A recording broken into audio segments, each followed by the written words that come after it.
কে একবার জীবিত করে দিতে পারেন, তাহলে আমার সেই সৈন্য আমার সখাদের পূর্ণ হতো। ব্রহ্মা কি করলেন? ব্রহ্মা বললেন, তথাস্তু, আমি চেষ্টা করব, আমি চেষ্টা করে দেখি তাদেরকে উদ্ধার করতে পারি কিনা। তাই কি করলেন? ব্রহ্মা কমণ্ডল থেকে কমণ্ডলের জল হাতে নিলেন, হাতে নিয়ে মন্ত্রপুত করলেন। মন্ত্রপুত করে সেই যুদ্ধক্ষেত্রের মধ্যে যখন ছড়িয়ে দেওয়া হলো, যেখানে যুদ্ধ হয়েছিল যুদ্ধক্ষেত্রে দেওয়া হলো, তখন সেই জল ছড়িয়ে দেওয়ার পরে অকাল ঘুমের থেকে যেমন মানুষ জেগে ওঠে, তেমনি সকল বানর সৈন্য সেখান থেকে সকলেই জেগে উঠল। সব বানর সৈন্য সেখান থেকে কি হলো? সবাই জেগে উঠলো, লাফিয়ে উঠলো। বানর উঠলো। তারা মনে মনে চিন্তা করলো যে আমরা মনে হয় ঘুমিয়েছিলাম, আমাদের এই অকাল ঘুম থেকে কে যেন ঘুম ভাঙিয়ে দিল। তাই কি হলো? সেই অকাল ঘুম ভাঙানোর মতো ঘুমের থেকে সকলেই উঠলো, উঠে লাফাতে লাফাতে লাফাতে লাফাতে রামচন্দ্রের কাছে চলে এলেন। সে কপি সৈন্যরা যখন রামচন্দ্রের কাছে চলে এলেন, রামচন্দ্রের পদতলে বসলেন।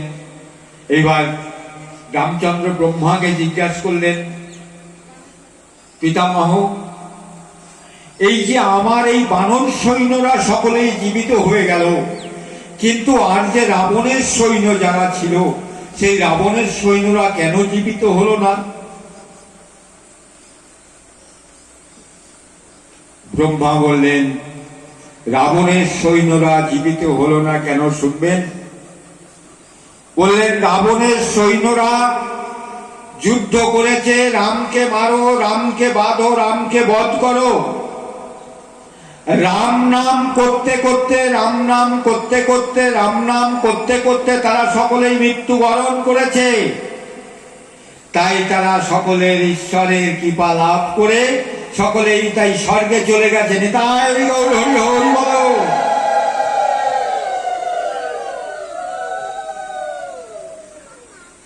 তাহলে রাম নাম কৃষ্ণ নাম করতে করতে যদি কারোর মৃত্যু হয়ে যায়, তবে বুঝতে পারছেন কি হবে। এইবার বানর সৈন্যরা কি করেছে? বানর সৈন্যরা মনে মনে শুধু এই কথাটি বলেছে, রাবণকে মার, রাবণকে বধ কর, রাবণকে মার। তাহলে দুষ্টু লোকের নাম করতে করতে যদি কারোর মৃত্যু হয়ে যায়, তাহলে কি হবে? বানর সৈন্যের মতো। তাই গীতায় কি বললেন? অন্তিম কালে চ মামেব শরণম মুক্ত কালে বরম। আমার নাম করতে করতে যদি কেউ মৃত্যুবরণ করে, সে আমার ধামে একবারেই পৌঁছে যায়, আমি তাকে নিয়ে। তাহলে এই যে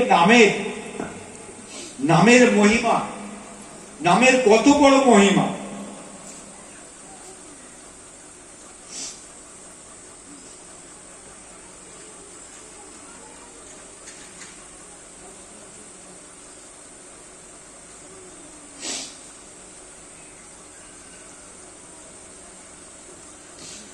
ঈশ্বর একলা কৃষ্ণ, আর সব ভিত্ত। জ্বলছে নাচাই কৃষ্ণ, তৈছে নাচে কৃষ্ণ, তৈছে নাচে ভিত্ত।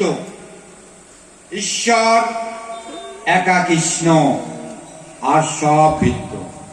জ্বলছে নাচাই কৃষ্ণ, তৈছে নাচে ভিত্ত। আমরা সব ভিত্ত।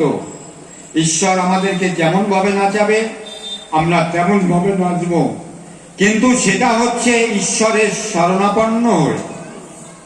ঈশ্বরের শরণাপন্ন হলে পরে তখনই ঈশ্বর আমাদের নাচাবেন। আর ঈশ্বরকে যদি আমরা স্মরণ না করি, ঈশ্বরের পদতলে যদি আমরা আত্মনিবেদন না করি, তাহলে কিন্তু ঈশ্বর আমাদের নাচাবেন না। তাই ঈশ্বর একলা কৃষ্ণ, আর সব ভিত্ত। জৈসে নাচাই কৃষ্ণ, তৈসে নাচে ভিত্ত।